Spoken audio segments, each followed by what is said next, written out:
விழிப்புணர்வு ஏற்படுத்தக்கூடிய இடத்தில் இருக்கக்கூடிய கலைத்துறையினர் இன்னைக்கு கொக்கைன் என்ற கொடிய போதைப் பொருளுக்கு அவங்க உட்படுத்தப்பட்டு அவங்க அதுக்கு அடிமையா இருக்காங்கன்றத பாடகி சுசித்ரா ஒரு ஊடகத்தின் முன்பு வெளிப்படையா அந்த தகவலை தெரிவிச்சிருக்காங்க.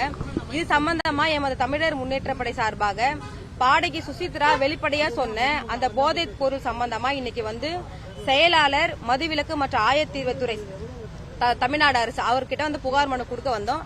அந்த துறையை ஹோம் செக்ரட்டரி அமுதா ஐஏஎஸ் அவர்கள் பார்க்கதான் எங்ககிட்ட தகவல் சொன்னாங்க. அதன் அடிப்படையில அமுதா ஐஏஎஸ் அவருடைய அலுவலகத்தில் இருக்கக்கூடிய உதவியாளர்கிட்ட நாங்க இந்த புகார் மனு கொடுத்துட்டு வந்திருக்கிறோம்.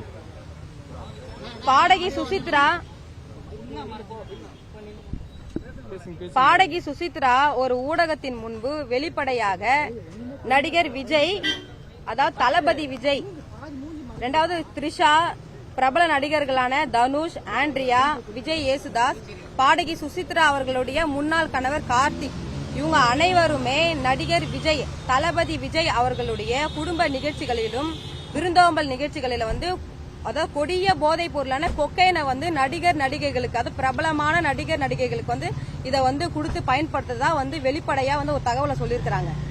நான் என்ன கேட்கிறேன் அப்படின்னு பாத்தீங்கன்னா, பாடகி சுசித்ரா அவர்கள்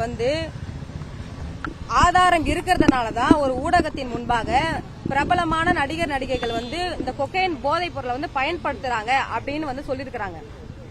காவல்துறை சாதாரணமா ஒரு 5 இளைஞர்கள், ஒரு 10 இளைஞர்கள் எங்கேயாவது ஒரு பொதுல கஞ்சாவை குடிச்சிட்டு இருந்தாலோ, ஏதாவது போதை வஸ்துக்களை பண்ணிட்டு இருந்தாலோ உடனே தகவல் கொடுத்தா காவல்துறை போய் உடனே கைது பண்ணி நான் 5 மாசம் கூண்டாசு அப்படி போட்டு நம்ம சிறையில் அடிக்கிறோம். இன்னைக்கு வெளிப்படையா ஒரு பாடகி, அதுவும் பிரபலமான நடிகர்கள் போதைப் பொருளை தடுக்கும் வகையில விழிப்புணர்வு ஏற்படுத்த வகையில இருக்கக்கூடிய கலைத்துறையினர் இது போல கொக்கைனை பயன்படுத்துறாங்கன்னு சொன்னது பிரகாரம் காவல்துறை, அதுவும் மதுவிலக்கு பிரிவு உடனடியா பாடகி சுசித்ரா அவங்கள விசாரணையை மேற்கொள்ளணும். அந்த விசாரணையில இந்த கொக்கைன் எந்தெந்த நடிகைகள் பயன்படுத்துறாங்க, எந்த தேதியில இவங்க பயன்படுத்தினாங்க, எந்த நிகழ்ச்சிகளில இவங்க பயன்படுத்தினாங்கன்ற தகவலை விசாரணை மேற்கொண்டு அந்த கொக்கைன்ற அந்த போதைப் பொருளை இந்த நடிகர் நடிகைகளுக்கு எப்படி யார் சப்ளை பண்ணாங்கன்ற அந்த போதைப் பொருள் மாஃபியா கும்பலையும் கைது பண்ணாதான் தமிழ்நாட்டில் தொடர்ந்து இன்னைக்கு போதை வஸ்துக்களால இன்னைக்கு இளைஞர் சமுதாயமும் மாணவர் சமுதாயமும் இன்னைக்கு கெட்டு குட்டிச்சவரா போய் இன்னைக்கு பெண்களுக்கு இடையே, பெண்கள் மத்தியில இன்னைக்கு பாலியல் ரீதியான தாக்குதல் நடத்தப்பட்டு இருக்கு. இதை முழுமையா நம்ம கட்டுப்படுத்தணும் அப்படின்னு பாத்தீங்கன்னா, முக்கியமா சினிமா துறையில இருக்கக்கூடிய நடிகர் நடிகைகள் பிரபலமா இருக்கிறாங்க. இப்ப அவங்கள காவல்துறை இந்த போதைப் பொருள் விஷயத்துல கைது பண்ணாங்கன்னா அப்ப இளைஞர்கள் மத்தியிலும் பயம் வரும்.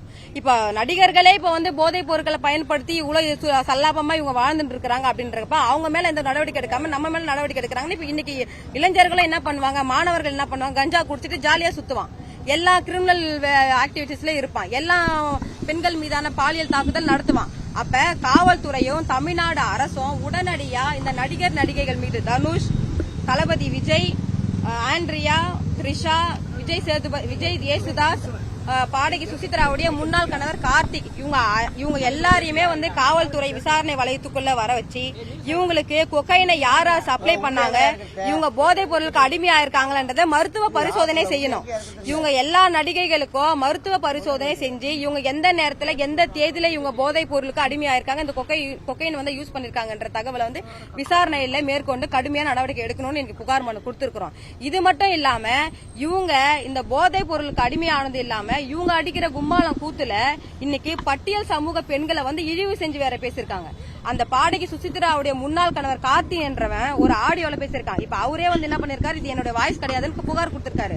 காவல்துறை அது அவனுடைய வாய்ஸா இல்ல வேற யாராவது போட்டிருக்காங்களா, இல்ல சுசித்ரா ஏதாவது அவதூறு பரப்புறாங்களான்றத காவல்துறை இமீடியட்டா அவங்க மீது விசாரணை மேற்கொள்ளணும். நான் என்ன கேக்குறேன் அப்படின்னா, இப்ப அசிங்கமான வார்த்தை இன்னைக்கு இழிவு சொல்லா பேசுறது எல்லாமே தாழ்த்தப்பட்ட ஒடுக்கப்பட்ட பட்டியல் சமூக பெண்கள் தான் பேசுறாங்களா?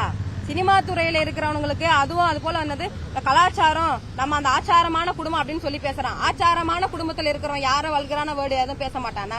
இன்னைக்கு எல்லா பொதுத்தளத்தில் இருக்கக்கூடிய அரசியல் இருக்கக்கூடிய முக்கிய புள்ளிகளே பெண் பொது வாழ்க்கையில் இருக்கிற பெண்கள் உட்பட ஒரு மீடியா முன்னாடி எப்படி பேசணும் தரந்தாழ்ந்தெல்லாம் பேசுறானுங்க. அப்படி இருக்கிறப்ப வந்து பட்டியல் சமூக பெண்கள் தான் வந்து இழிவா பேசுவாங்க, அசிங்கமா பேசுவாங்கன்னு அதை மென்ஷன் பண்ணி ஒரு ஆடியோல பேசிருக்கானா, இன்ன வரைக்கும் எதுக்கு அந்த கார்த்திக் மீது காவல்துறை வந்து விசாரணை மேற்கொள்ளாம இருக்கிறது எங்களுக்கு வருத்தமா இருக்குது.